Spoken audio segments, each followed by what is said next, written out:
very honored. I am very, very honored to be a part of a cycle that has included as speakers prominent scientists like Mickaël, Ghil, Eugenia Calney, and David Ruel, among many others.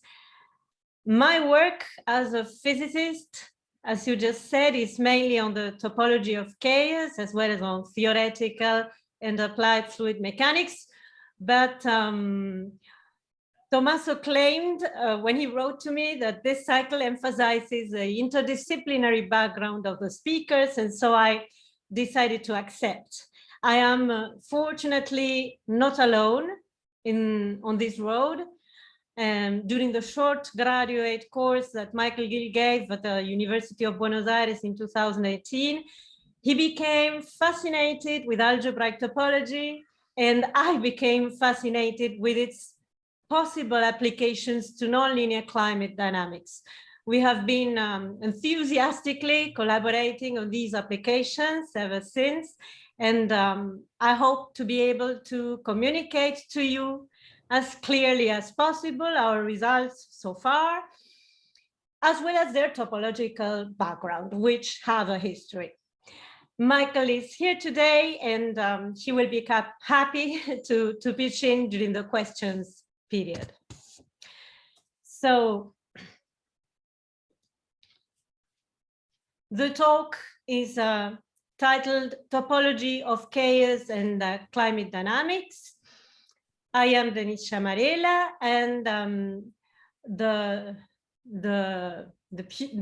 most recent part of the talk is joint work with Gisela Charó, Mickaël, Chekroun, and Mickaël Ghil. So the talk starts with an introduction of what chaos topology is and why it is important in the theory of dynamical systems and in nonlinear time series analysis. Then I'm going to comment on the methods that are available and trying to precise when and how these concepts were applied and can be applied. Then I'm going to discuss Lagrangian analysis as a recent application of this methodology. And then we will make a short tour on one of the big challenges that comes to trying to apply topology to noise-driven chaotic dynamics and the perspectives which we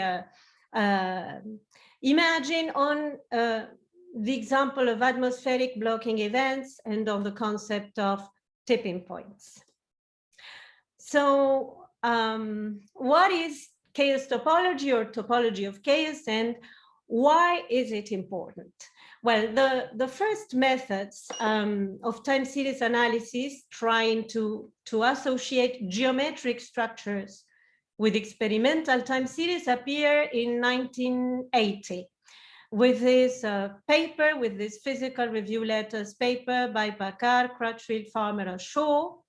And these geometric methods continue to be used, for instance, to understand data sets of Lagrangian trajectories. I like very much this paper by Banish and Koltai on the geometry of transport. But is geometry the best lens we can use to classify data according to underlying differences in dynamics? Well, yes. When one wants to classify different dynamics, it's important to have a look at invariants in phase space. And in Robert Gilmore's review of modern physics of 1998, he, who is kind of the father of topology of chaos, classified invariants in phase space into three categories. He speaks of metric invariants. Here we have dimensions of various types, such as correlation dimension or multifractal scaling functions. Dynamic invariants, everybody knows Lyapunov exponents, as discussed by Ekman and Ruel and by Abarbanel. And the third category is topological invariance, where he mentions Lincoln numbers, relative rotation rates, Conway polynomials, and branched manifolds. But the important point here is that the first two kinds of invariance do not provide information on how to model the system dynamics, while topological invariance actually do. So this is the heart of the question. And why is this so? Well, topology, as you know, is concerned with the properties of a geometric object that are preserved under continuous deformations. You can stretch, you can twist, you can crumple, you can bend without changing your topology. But if you close holes or open holes, or if you glue or pass through itself the object, then you will be altering the topology. The animated image on the top of the slide at the right shows a continuous deformation of a mug into a donut. Both objects are topologically equivalent, but they are clearly geometrically different. So in phase space, when we have the evolution of a flow in phase space, we can think of volumes in phase space that are being stretched, shrunk, squeezed. That is what can happen to a volume in phase space. And so if we think of the famous Lorentz 63 attractor, the recipe to need the Lorentz attractor is in fact a sequence of steps that are topological in nature. So these volumes in phase space, you have to split them, you have to cut them, you have to fold them, and so on. So I love this drawing that comes from Gilmore and Lefranc's book, The Topology of Chaos, Alice in Stretch and Squeezeland. It's a 2002 book, where he shows how a topology is important in phase space with this beautiful example. So the advantage of using topology instead of geometry or fractality to describe chaos lies in the fact that topology provides information about the stretching, folding, tearing, or squeezing mechanisms that act in phase space to shape the flow. So there you have the Lorentz attractor in a lot of geometrical forms. And so geometry can differ, but if the underlying dynamics is equivalent, the topology should be the same. So there's a two-way trip between topology and dynamics, and unveiling the topology amounts to unveiling the dynamics.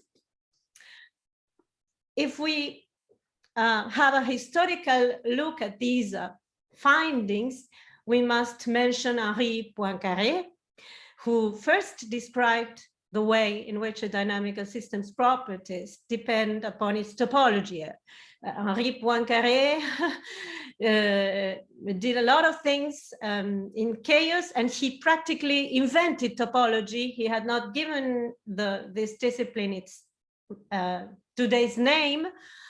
He called it analysis situs, but he's a very important scientist in the fields we will be visiting today. So both in topology and in chaos. The concept of branched manifold, which will also be very important along this talk, was introduced in 1974 by Robert Williams. But in fact, he says that, and it's true, that the concept was already anticipated in Edward Lorentz's famous 63 paper. On page 20, he remarks that the trajectory lives on a surface and describes the architecture of the attractor in terms of what he calls isoplex. With John Berman, Robert Williams used branched manifolds to classify chaotic attractors in terms of the way periodic orbits are knotted in dynamical systems. There's this beautiful paper in the review Topology by Berman and Williams. And on the right, you can see the branched manifold of the Lorentz attractor with a few unstable periodic orbits drawn on top. So these are the set of unstable periodic orbits coexisting with the attractor lie on a branched manifold. The branched manifold is here a two-manifold, a surface, with the property that each point has a neighborhood that is homeomorphic to either a full two-ball or a half two-ball. So it's a manifold that can have boundaries. And Bierman and Williams set for us this very important theorem that says that systems whose branched manifolds have the same topology are dynamically equivalent. So from that theorem, a dream blooms. And the question is, can we classify the different types of dynamics as we classify the elements in Mendeleev's table of elements? Can we do this? Well, in the late 90s, this classification was already done for three-dimensional dissipative dynamical systems. It was at the time possible to determine whether or not two 3D dissipative dynamical systems are equivalent by using knot theory. So here I'm showing Gilmore's reviews of modern physics of 1998, which I had already mentioned previously.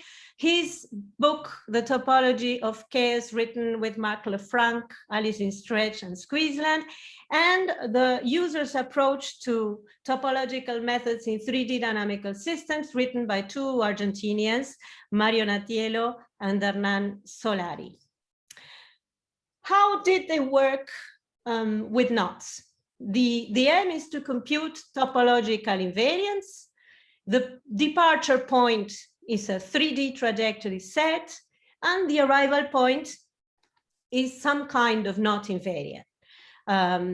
So there are three steps in the procedure, and each of these three steps is carried out in a particular way. So to approximate trajectories by closed curves, that's the first aim, they apply closed return methods. And to do this, they need, if they are using a time series and they are embedding it, they need to reconstruct these closed curves, the time series, to be really long and free of noise, because otherwise it's very, very difficult to reconstruct these orbits. The second point is to find a topological representation for the orbit structure. So there's where knot theory comes in, and not being an orbit in 3 dimensions. And the third step is to obtain an algebraic description for the topological structures so as to be able to compute these topological invariants. And there we have examples of some knot invariants, which are linking numbers or Conway polynomials. Another possibility, instead of using knots, is to use braids. But these images come from the user's approach to topological methods by Natielo and Solari. But the spirit of the procedure is the same, because when we connect the ends of a braid, we end up with a knot. So it's an alternative, but it's conceptually close to what was being done with knots. And what's the problem with this procedure? In the book in 2013 that Christophe Letelier and Robert Gilmore prepared for Bob's 70th birthday, there's a chapter 7 by Mario Natielo, that has the title "A Braided View of a Knotty Story." Why do we speak of a braided view, and why a knotty story? Well, the problem is that, as stated in Natielo and Solari's book,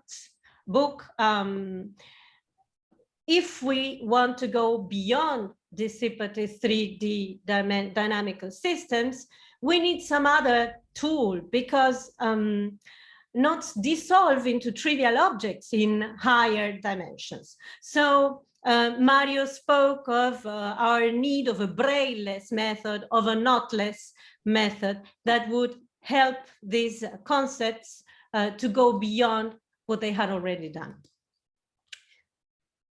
The reasons, we have already mentioned them, but we go through them again in this slide. So if one computes topology using knot theory, the starting point is a 3D trajectory set, and the arrival point are the knot invariants, but you need time series that are of very good quality, good enough for orbits in phase space to be reconstructed accurately. And phase space dimension cannot be higher than 3, since knots or braids are not. And the alternative is provided by homology groups. Homology groups are an invention of mathematicians in the field of algebraic topology. So with homology groups, the advantage is that you lose the limit in the dimension. You can start from an n-dimensional point cloud, and you land on the homology groups that will be describing the topology that you want to characterize. So their time series can be shorter and noisy, since the method does not rely on the reconstruction of trajectories in phase space. And it's applicable in an arbitrary number of dimensions. Of course, when the dimension is high, the problem is more complex, but at least there is not the mathematical limitation to the method. The method is knotless or braidless in the terms that Natielo had used. So how do we proceed now that we have an alternative that opens the way to higher dimensions and to real data, which usually have noise? We have here the example with the Lorentz attractor. We start with an approximation of points that we now know that they lie on a branched manifold. So we can do a local approximation of groups of points that we paint in the same color here by D disks, D being the local dimension of the manifold. For the Lorentz attractor, the local dimension of the manifold is 2. So we are approximating the surface with small sets of points that will be forming a topological skeleton, a topological representation for the branched manifold that will take the form of a cell complex. The cell complex is defined in algebraic topology. So here you see how this cloud of points transform into a set of cells that are correctly glued to each other in order to represent the topological features of the original point cloud. Once you have that, the algebraic description of the topological structure, you no longer need knots. You have the possibility, once the cell complex is constructed, to compute homologies and orientability properties. They are very important. We will come back to that, of the cell complex. So the structure can be identified, higher dimensions can be handled, and short and noisy time series can be handled too. Well, and here I should tell you to be self-contained how you compute these homology groups. But this would imply going through definitions, mathematical definitions and theorems. And I do not really have the time if I want to tell you how the story goes on.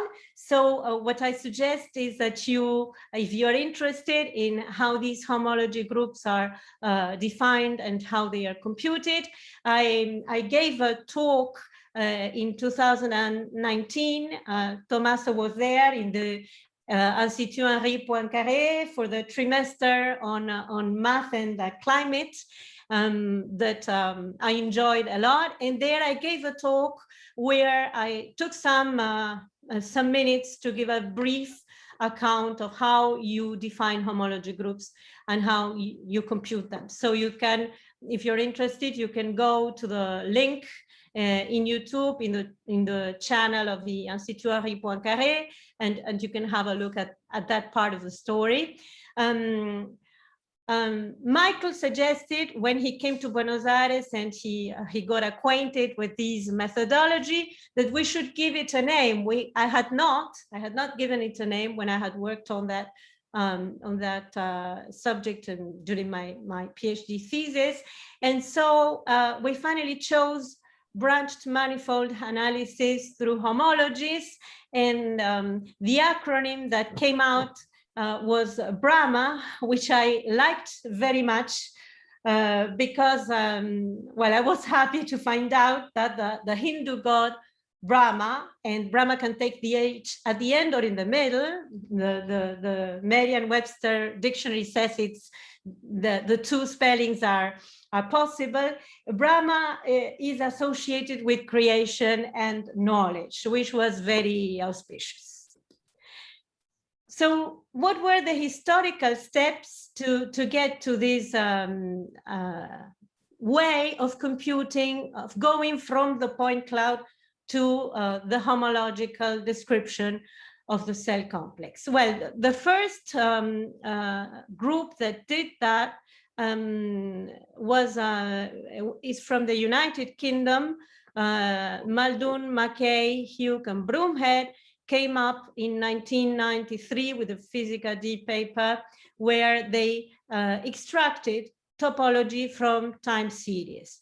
And then we have the physical regulators I published in 1999 with my supervisor, Gabriel Mindling, and a second paper where we gave more details of the methodology published in 2001 in Physical Review E.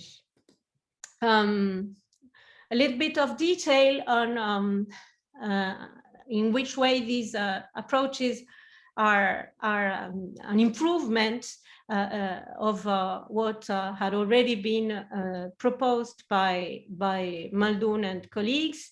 The topological information that they obtained as output here, that's the petty numbers, is in fact incomplete to correctly identify the dynamics from the time series. So you have some information, but that information is not enough to identify a branched manifold. In fact, the examples they pick in their concluding remarks, they say that they are applying this methodology to boundaryless manifolds, but that there are potential applications to a broader class of objects, and there they mentioned branched manifolds as a possibility. So when I was doing my PhD in the University of Buenos Aires, the aim of my PhD was going from the point cloud to the branched manifold through homologies. And the important point I learned when I picked my first book on algebraic topology, the book by Kinsey, the important clue was that once you build your cell complex, there is much more information in that cell complex than that computed by Muldoon et al. In 1993.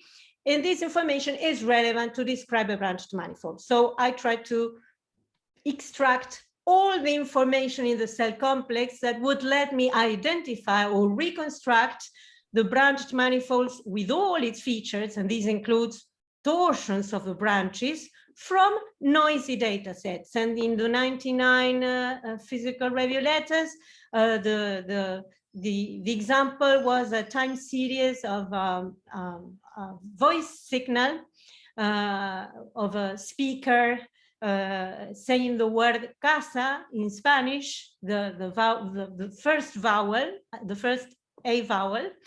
And so you see that a three-dimensional embedding of this voice signal provides a cloud point, a three-dimensional cloud point, in which it would be very difficult to identify unstable periodic orbits using the closed return method and using knots. So we showed that we could succeed characterizing the topology of this time series and going through to the very end of the aim, which was identifying the branched manifold. And in the 2001 paper, we showed that this could also be done in more than 3 phase space dimensions. And to show that, we used an example of a dynamical system having chaotic solutions of a Shilnikov type. We used this set of equations, which was such that any 3-dimensional projection of the solutions presents self-intersections. So you cannot work in 3D, you have to go beyond to 4D. So the good news at the end of my PhD thesis was that, well, should we encounter a Klein bottle in our data, as Minling and Solari had found in their Physica D paper 1997, our method would detect it. And it's very important that you extract all the properties of your cell complex, because if you stay at an early stage just counting the holes in the point cloud, you would not distinguish a Klein bottle from a Moebius strip. For those who do not know what a Klein bottle is, it is a one-sided surface that is formed by passing the narrow end of a tapered tube through the side of the tube and flaring this end out to join the other end. Of course, this is every representation in 3 dimensions of the Klein bottle has self-intersections, and so that's why the Klein bottle is the example of a surface that you have to represent in four dimensions. Well, the topological program has been applied to data in multiple fields of research. I have done that myself in voice production for many years, and it was also applied to nano oscillators, population dynamics, laser optics, chemical reactions, Bergson motor control. Minling is working on that, vegetation index, work by Mangiarotti and Letelier, cardiac arrhythmia, and many other fields. And the moral of the story, and I'm going to read a sentence that comes from Gilmore's 1998 paper, is that topological methods can be used to determine whether or not 2 dynamical systems are equivalent. And in particular, they can determine whether a model developed from a time series is an accurate representation of a physical system. Conversely, it can be used to provide a model for the dynamical mechanisms that generate chaotic data. So this makes the topological program very, very powerful, a very powerful tool that can be harnessed for multiple purposes. I've listed some of them here. You can validate or refute models. You can do some a comparison between models, comparing, for instance, a time series generated by different models, comparing data sets, for instance, in situ versus satellite data, extracting models from data. There's a technique called global modeling by Mangiarotti and Letelier, which with a topological validation will let you find a low-order model for the data you have, characterizing and labeling chaotic behaviors, and there's the dream of a systematic classification behind. And last but not least, classifying sets of time series according to their main dynamical traits. So I'm going to show you now briefly how we do this in the particular field of Lagrangian analysis. What is Lagrangian analysis? In fluid mechanics, 2 viewpoints are possible. In the Eulerian viewpoint, fluid motion is observed at specific locations in space as time passes. But in the Lagrangian viewpoint, the observer follows individual fluid particles as they move through the fluid domain. The so-called driven double gyre system is an analytic model which is often used to show how much Lagrangian patterns may differ from patterns in Eulerian fields. In fact, this analytic model was introduced by Schaden and co-workers in 2005 to mimic the motion of 2 adjacent oceanic gyres enclosed by land. And since 2017, there is a demonstration that there is chaotic transport between the 2 counter-rotating laterally oscillating vortices. But what I was trying to show here is that from the Eulerian perspective, the driven double gyre has a periodic and simple behavior. It's a system we can easily understand. But what happens, for instance, if there is an oil spill in the middle of the domain? That's the Lagrangian view of the system. And if you have a look at the video below, you will see that the situation is not that simple as in the video at the top. We release particles in the middle of the domain, and what we find is that there are blank regions, so regions that are not reached by the oil spill, and that have circular shapes and triangular shapes. I don't know if you are able to recognize them, but anyway, we will come back to them. But the important message here is that patterns will be different if we are taking a Eulerian or Lagrangian perspective. So what's the aim of Lagrangian analysis? The aim is to analyze fluids when tracking and understanding the phase or origins of fluid particles in flows. There is a beautiful paper, a review paper of 2018 on Lagrangian ocean analysis that I like very much. And this is a picture of Lagrangian drifters in the Southern Ocean. Now, topology and Lagrangian analysis, that's our target. The interesting cases in Lagrangian analysis correspond to dynamical systems that are non-autonomous. But non-autonomous dynamical systems have some difficulties, present some difficulties, because the phase space is not completely determined. That means that there are some processes involved in the dynamics that are not explicitly described. The forcing, if it is time dependent, is not explicitly described. So to solve this problem, many authors choose to work in what they call an extended phase space, in which time is added as a phase space coordinate. In fact, that is equivalent. One could imagine that one is taken an extra equation where the derivative of t, the time, is 1.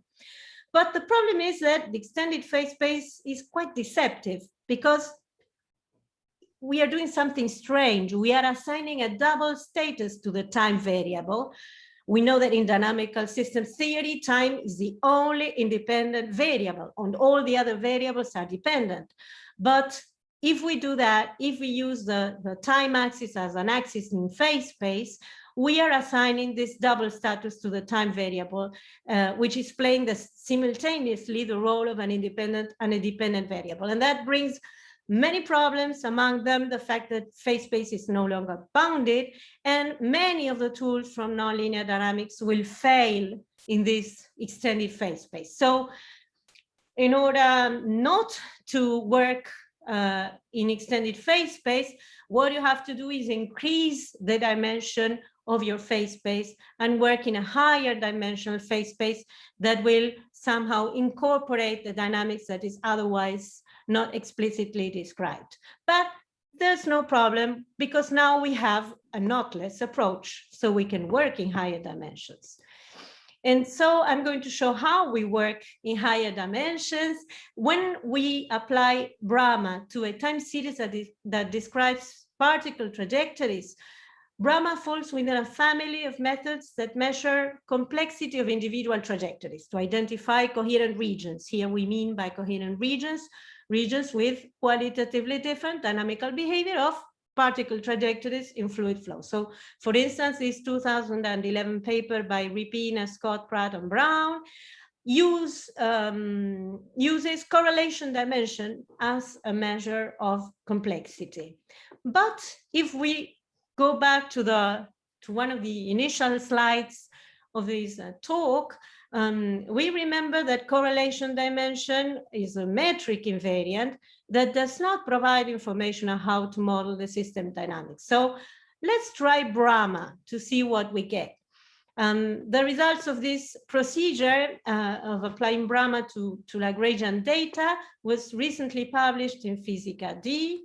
And what we look at with Bramah, I've already said that, but I stress it, is not the geometrical complexity of individual trajectories, but the topology of the associated branched manifolds in 4-dimensional phase space, which are dictating the recipes that need the dynamical behavior. So if we go back to the oil spill in the middle of the domain of the driven double gyre system, and we apply Bramah to 8,500 fluid particles, it's not necessary to do so with so many particles, but we are doing here with the purpose of illustrating how the method works.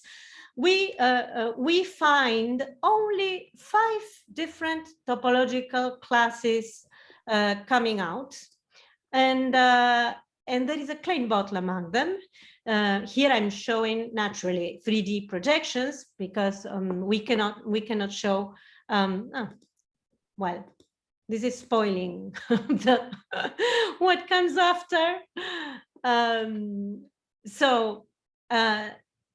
Well, if we choose a color for each of these topological classes and we paint the particles according to the topological class they belong to, the colors in motion will define particle sets that move robustly.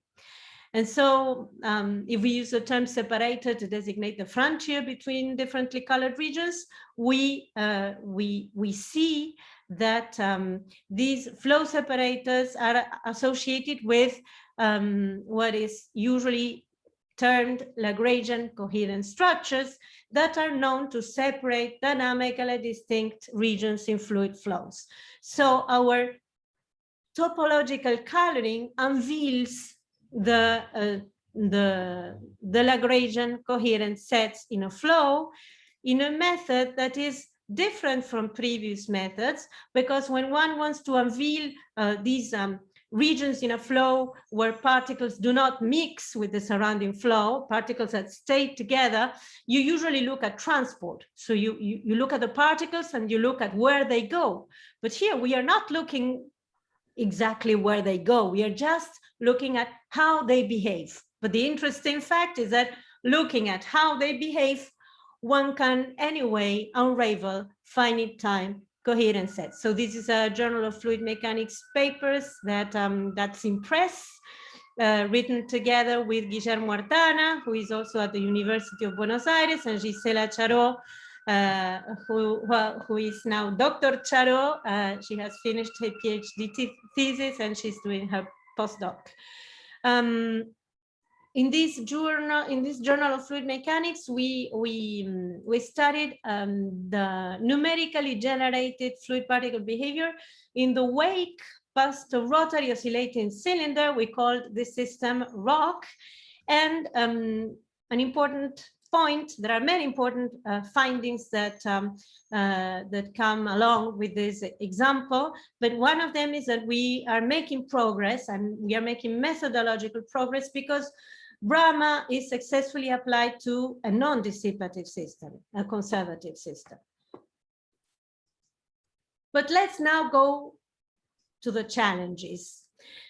Can we take one step beyond and extend the topological perspective to random dynamical systems? We know that random dynamical systems provide the appropriate mathematical framework to tackle ocean-atmosphere coupling and climate change. Well, this is what we try to do in the paper with Mickaël, Chekroun, Gisela Charó, and Ghil. That's called Noise-Driven Topological Changes in Chaotic Dynamics. And this work is rooted on a previous work by Mickaël, Chekroun, Eric Simonet, and Ghil, Physica D paper of 2011. And in physical systems, we know that, especially for those encountered in the climate sciences, time-dependent and random forcing is often present. But the problem is that in a single very long integration of a stochastic system, noise has a smoothing or blurring effect. So that becomes a problem. But in the so-called pullback approach, PBA that was introduced by Chekroun, Simonet, and Ghil, one follows an ensemble of trajectories, each driven by the same noise realization. This is the key. And this way, the smoothing disappears and the fractal structure of the original nonlinear system is fully captured. It sounds like magic, and it looks like magic, but it is certainly true. So this is the Lorentz random attractor, dubbed LoRa by the authors. It's a stochastic Lorentz model's pullback attractor, as computed and studied by Chekroun, Simonet, and Ghil in 2011. And there I have highlighted this part of the text that says that for chaotic systems subject to noise, this noise-induced smoothing observed in the forward approach, the usual approach, compresses a lot of crucial information about the dynamics itself. And quite to the contrary, the pullback approach brings this information into sharp focus. So here we have the Lorentz system with the usual parameters that lead to the Lorentz attractor, and the addition of multiplicative noise. The sigma is the parameter regulating noise, and well, this is the equations that are being integrated to obtain what you see on the right side of the slide. So let's see the slide, the LoRa in motion. This is a video that was published together with the 2011 paper, and this video was what Mickaël Ghil showed us when he came to Buenos Aires, and my immediate question was, what about the topology of that? The fact is that now that we have worked on it, we can say that pullback attractors are providing the right way of looking at the problem, because they reveal the stretching and folding caused by the interactions between noise and nonlinearity. So, well, it is clear that the static picture of the strange attractor is replaced when you add noise, and you do it in the pullback approach by a dynamic version that is even stranger, and that is referred to as noise-driven chaos. Now, can we examine noise-driven chaos through the lens provided by algebraic topology tools? Well, the first step is to redefine branched manifold. So we do it slightly differently than what Bierman and Williams did back in 1983. And we define a branched manifold locally as an integer dimensional set in phase space that is a robust skeleton of a point cloud associated at each instant with invariant measure supported by the random attractor. So if we do this, we can have results. Bramah captures LoRa's time evolving coarse grain structure. This is what you're having in the first line of plots. We have the coarse grain point clouds of LoRa. They are being sieved in order to focus on the most populated regions of the attractor, because in contrast with what we have with Lorentz deterministic attractor, we have a density in the attractor that is not uniform, but you can sieve your point clouds and have a look at the topological structure of these coarse-grained point clouds with a certain threshold in the density.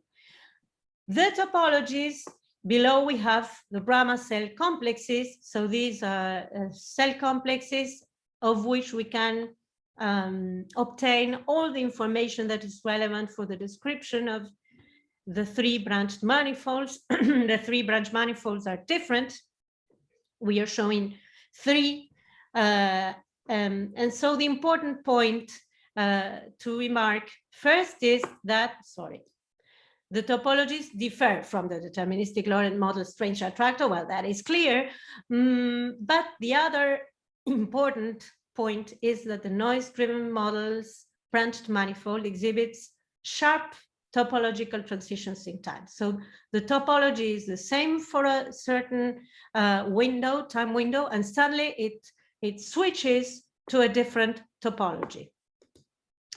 So the conclusions of this first excursion in the realm of noise-driven chaotic systems is that enlightening surprises arise if one extends a topological perspective to random dynamical system.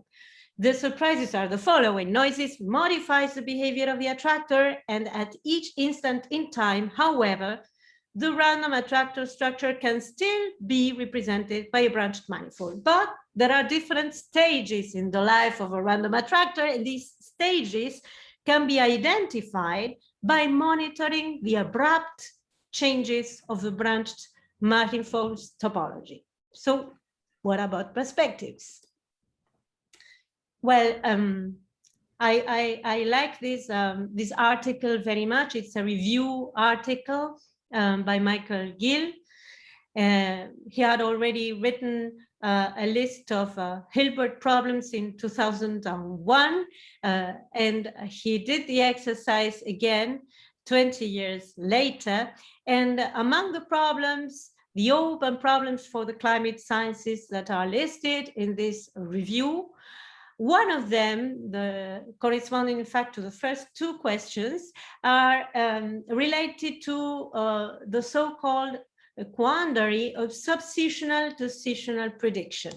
Another name of this problem, which I like a lot, it was used by Mickaël Ghil and by Andrew Robertson in their article titled Waves versus Particles in the Atmosphere's Phase Space, a Pathway to Long-Range Forecasting. Why waves versus particles? The problem here is low frequency variability. Low frequency variability is associated with all the atmospheric processes that are occurring on a time scale that ranges from about a week to about a month, and no complete understanding of its nature has yet been attained. It's the time scale where weather meets climate. And it's this intermediate time scale is the most difficult in John von Neumann's perspective, an example that Mickaël Ghil usually gives in his talks. So which type of phenomenon dominates low frequency variability? There are two apparently contradictory descriptions that are possible. One of them is given by oscillatory flow features. Those are the wave-like flow features, and the other one are geographically fixed episodic flow features, which are in the analogy seen as particle-like in the dilemma, in the quandary. And an example of this is blocking of the westerlies, which is particle-like, or intraseasonal oscillations, which are wave-like with periodicities of 40 or 50 days. So how can these two apparently contradictory descriptions of low frequency variability be reconciled? Well, there's a very recent paper, 2020, a new mathematical framework for atmospheric blocking events, Luccarini and Gritzun, where they show that blocking can be studied with using a new mathematical perspective that extracts from the complex high-dimensional dynamics of the model its essential building blocks that are given by truly nonlinear modes. They in fact abandon the classic identification of weather regimes with fixed points, and they directly consider the chaotic nature of the atmosphere using unstable periodic orbits. So this goes back to the very beginning of my talk, and that's why Brahma could address the waves versus particles quandary more generally and efficiently, indicating how it might be affected by global change. And more broadly, if we dream with a little bit more or force, Brahma holds problems. Oh, I expect what what a lapsus. Brahma holds promise for the understanding of what we could call topological tipping points. Tipping points have been given a precise definition as a generalization of classical bifurcations from autonomous systems to non-autonomous dynamical systems of random dynamical systems. And topological tipping points could be understood as abrupt changes in the topological description of a random attractor's branched manifold. So they seem to be a further generalization of the concept that could help us apprehend sudden and drastic changes in time of model behavior, as well as drastic changes due to mean forcing intensity. Of course, the change of atmospheric concentrations of greenhouse gases and aerosols that are modifying global temperatures in a fairly smooth way might also lead to dynamical tipping points. But it's true that the noise is considerably more complex than the one we are considering with LoRa. And the climate system is infinitely more complex than we have studied. Still, and given the huge recent increases in both computing power and data storage, it is worth exploring further whether such an interaction between large-scale dynamics and small-scale noise might not lead to striking surprises in the not too distant future. So to conclude, within the deterministic framework, which was the first half part of my talk, the topology of branched manifolds, we have seen that they provide information on the mechanisms acting in phase space to shape a deterministic flow. And we have also seen that these concepts and tools have been recently extended to address non-autonomous dynamical systems, and that they provide a different nonlinear perspective that can be fruitful for the climate sciences in several ways. We discussed Lagrangian analysis, but many other applications are possible. And within the stochastic framework, that was the second part of my talk, the challenge part of my talk, we have learned that the use of branched manifolds can be extended beyond the deterministic framework by investigating the evolution of the topological structures of random dynamical systems, and that the branched manifold is found to undergo abrupt changes for some values of the noise forcing, suggesting that the effects of noise on chaotic dynamics can be robustly addressed in this manner. Thank you, and questions maybe, if you are still there. Thank you, Denisse. Really nice talk, beautiful introduction, and also history and perspective. So really very well fit our series. Really congrats. Thank you. Yeah, I see two questions, one in the chat by Francisco that asked you, what is the forcing in your twin gyre model? In the double gyre model? Yeah. The forcing is a periodic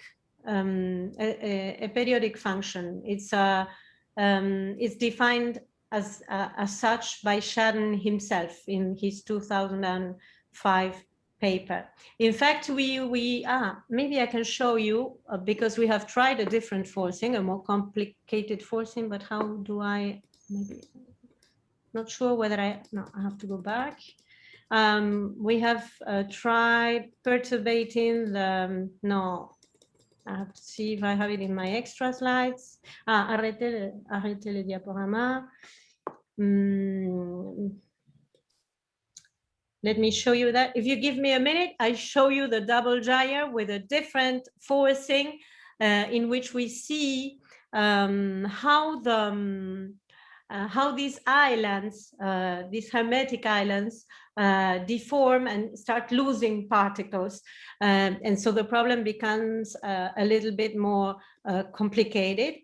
I thought I had it in the extra slides, but I must have it here. Well, Otherwise, I will send it to you later. But I maybe we can pass on to the other question while I continue looking where I have it. I think I showed it in the 2019 talk. Okay, yeah. There are 3 questions in the Q&A. The first one is by Stefan Vanitz.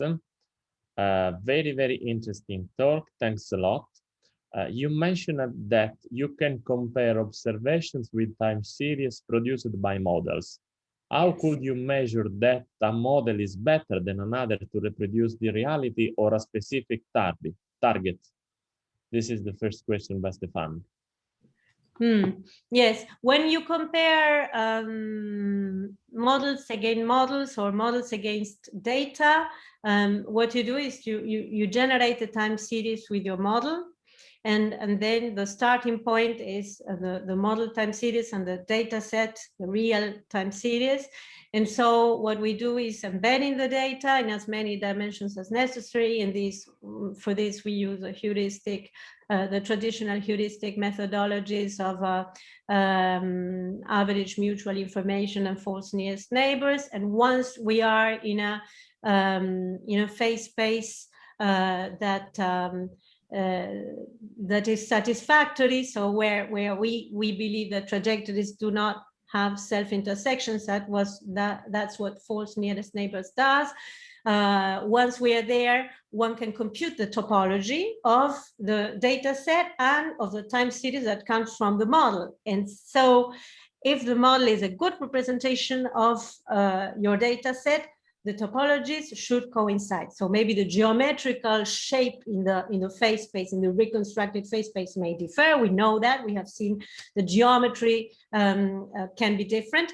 But if the dynamics is correctly represented by the model, then topologies should coincide.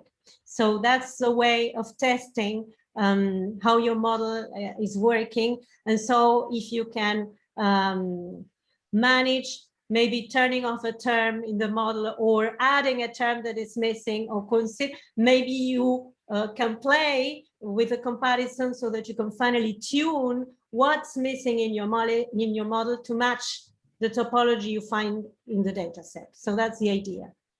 Yeah, I think Michael has raised his hand. Michael, would you add something?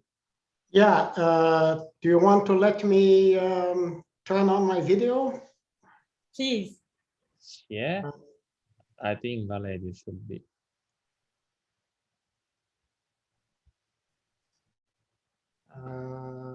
Okay, I don't. Okay, so Stefan, this is an excellent question, and of course, there are many ways that people have been trying to compare performance of, for instance, the very detailed models used by the IPCC within the CMIPS with data. And what you say is indeed well known, that one model does El Nino and another one does a monsoon, but very few do everything. So one thing that we proposed with Valerio Lembo, who is, I think, among the organizers, and Valerio Lucarini and Gabriele Vicio, is to use Wasserstein distance, which can do better than some of the other metrics that have been used. But the topology is sort of a categorical metric. In some sense, if indeed, as we now suspect, these topological tipping points are, in some sense, essential, if you're not in the right topological class, your model is really not quite doing the right thing. Mm-hmm. So, while a lot of the metrics that have been introduced in these comparison exercises, CMIPs of various kinds, can measure performance on particular phenomena or mechanisms, the topological point of view can really just sort of tell you fairly blatantly and embarrassingly, you're right or you're wrong. you know, people might not like that because I'm sure that a lot of those models are going to be quite wrong, but it's certainly worth considering. Yeah, and the follow-up question by Stefan is, what is the impact of the dimensionality of the problem? Well, I let Denise take the word again on that. I think she said that this Brahma approach, unlike you know, the knotted and braided approaches and other things, do not really depend on dimension. I mean, they can be implemented in higher dimensions, but Denise can tell you more about that. Yes, working in the correct dimension is in fact important, because if you're looking at the projection, when you're working in a lower dimension, you're working with a projection of your system, and when you're working with a projection, the projection of a topological class will be a different topological class. So you lose the possibility of really identifying what is the branched manifold behind your problem. So it's quite important to work in a high dimensional phase space. The problem is that if it is too high, well, the higher, the more complex. So it's not easy. I'm not saying it's easy, but I'm saying it's important. If you choose to work in a projection, which is a possible choice, then for comparisons, you should be sure that you're in the same dimensional space in order to make the comparisons possible. But the best thing would be to work in a phase space where there are not self-intersections in terms of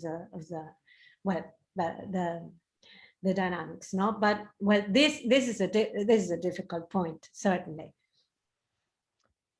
Yeah, Stefan, thank you a lot, and really like the approach. And also Francisco replied to you, Denise, for a fascinating talk, and he will send you an email later.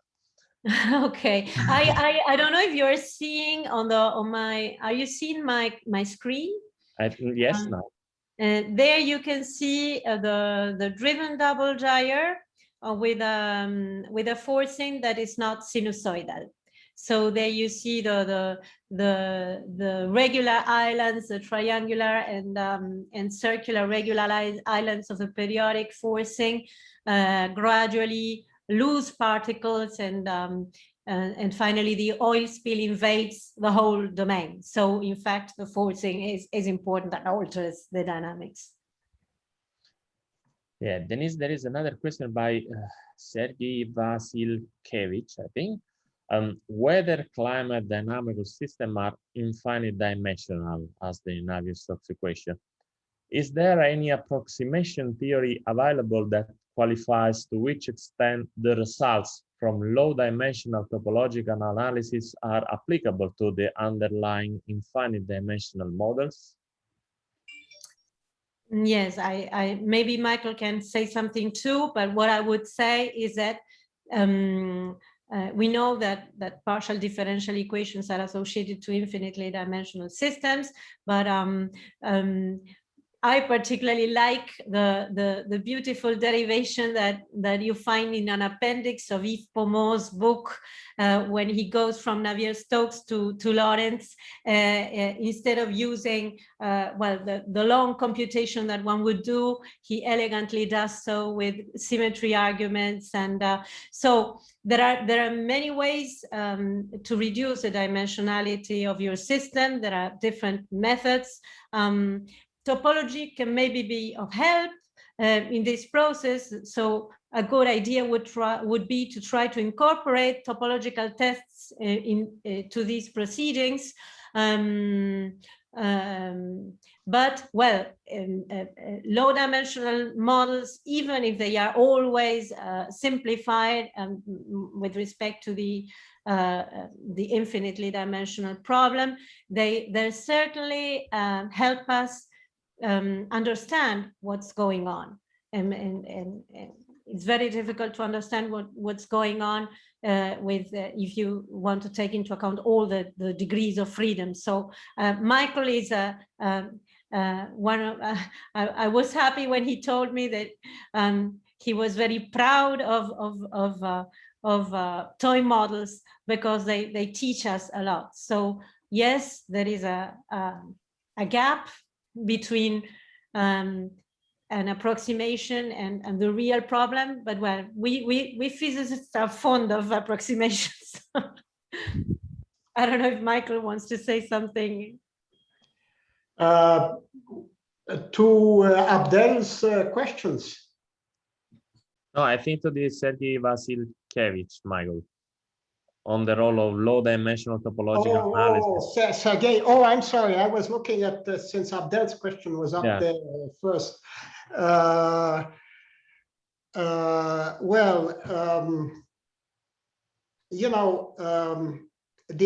short answer to Sergei's question is yes and no. The longer answer is that clearly behavior of infinite dimensional systems, whether they be partial differential equations or so-called functional or delay differential equations, still, a topology applies. Mm-hmm. The question of the possibilities of losing structure, of losing classes when you go to lower dimensions exists, but this is worth exploring. We don't, we don't have. We're only starting on this road, and I think that there's a lot to be learned on the road. Science. I say that I think in both my Hilbert problems papers, that in the natural sciences there are no final answers. In mathematics you can decide when a problem is solved. Even for the full set of Hilbert problems, of 23 Hilbert problems, it is well known that some are undecidable. I actually reviewed that in the second paper, the recent one that was published this year.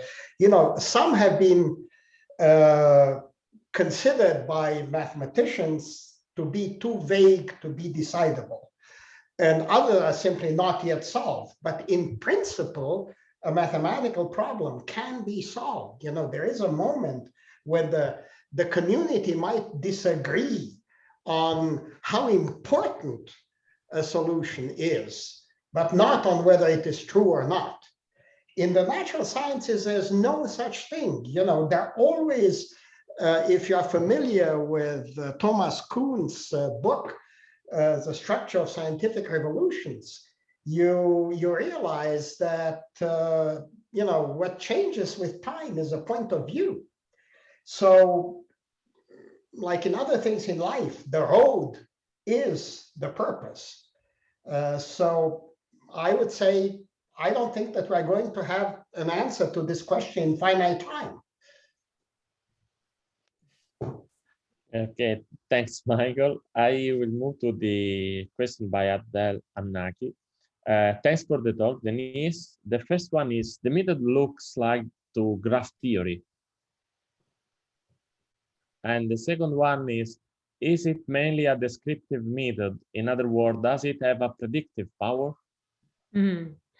Yes, the method looks akin to graph theory, and in fact, I am working on the way graph theory can be of help in the algorithm we use to compute homology groups, because it's a connectivity of a point cloud that is important. So you can use, there are plenty of definitions of graph theory that can be used with the aim of finally extracting the relevant information of this cell complex, especially when you lose the visual representation of what you're doing and you're working on higher dimensions and you want to be sure of your result. So this is the overlapping that exists, and that is certainly useful exploring, worth exploring.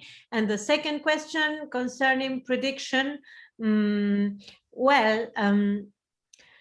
in the previous applications of the topological program, it has been mainly used to understand and not to predict. But in the interplay between models and data sets, and when we think of assimilation techniques, again, if we had a topological monitoring of what is happening, maybe we could profit from these topological knowledge to improve prediction. And in the case of the topological tipping points, where prediction is very important, I'm also curious to see whether we can find a method that is analog to the ones that have already been used to evaluate the predictability of tipping points. And so we can maybe do something of the same kind, but that's a story that we have to construct.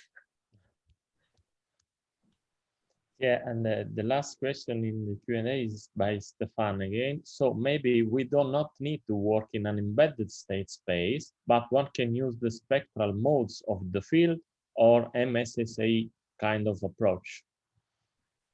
You can do, you can choose the space you work in. You're not obliged. In fact, with the point clouds of the LoRa, we are not using embedding techniques. We are simply using the phase space, the original phase space, let's say, of the problem. So it depends. This story, when I started working on this, the aim was that the method was inscribed in the question of time series analysis. So if your departure point is a time series, well, then you need some method to reconstruct your phase space. But in fact, there is a different starting point is the original phase space, or some kind of spectral phase space. There is a nice article by Nicolas Tufilaro in the book devoted to Robert Gilmore's birthday, or he's an oceanographer, and he defines a spectral state space with the hyperspectral images and he does topology with ocean colors. So you can do many things, many different things. The important part of the story is that once you define your workspace and you're going to look at topology in that workspace, well, interpretation will depend on the workspace you have defined. So you have to pay attention to that. But the possibilities are quite broad, and one should not necessarily fix the characteristics of the phase space. The dimension is important, as we already mentioned, but the definition of the phase space is quite free. I saw Michael is raised. Yeah, Stefan, thank you for your interest. The reason I attracted your attention and Jonathan's attention to this talk by Denisse is precisely because I would like to explore the answer to your question with Mawam.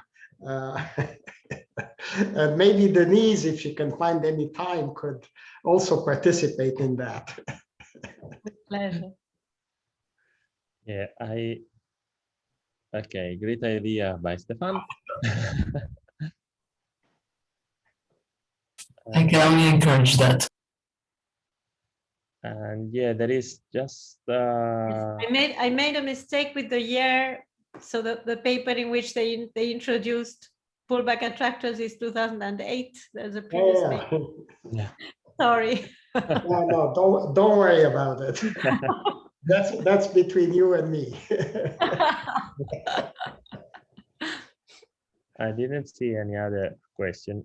If I may, I will make a question, Denisse, because we recently used the combination between a decomposition method and some complexity measure to investigate how the complexity changes with the scale.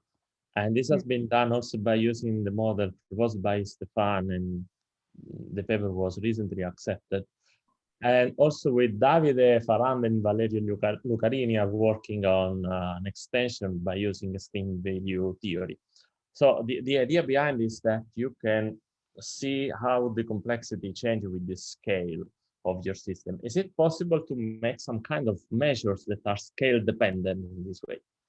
Yeah, it would be great to have a look at that with topology. We should, maybe together. Yeah, because we are working on the Lorentz system with Valerio. And so the idea behind is that the unstable fixed point is developed and superposed to the both stable points when you add more and more larger scale. So this attracted my question. And this has been also finding with the model by Stefan that there is a transition between the short scale to the large scales in terms of low frequency variability and complexity properties. So this was my question because it will be probably interesting to investigate. Sure. I'm sure we can collaborate on that. So it's worth trying to see through the topological lens.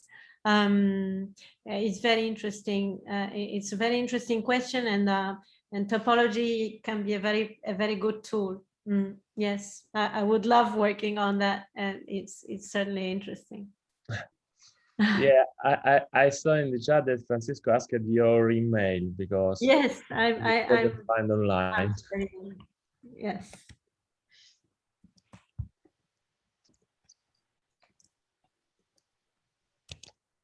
Okay, I think there are no more questions probably. So I think that we can thank Denisse again for the nice talk and for this really interesting discussion at the end and possible collaborations and suggestions by most of the people attending this seminar. I will remind that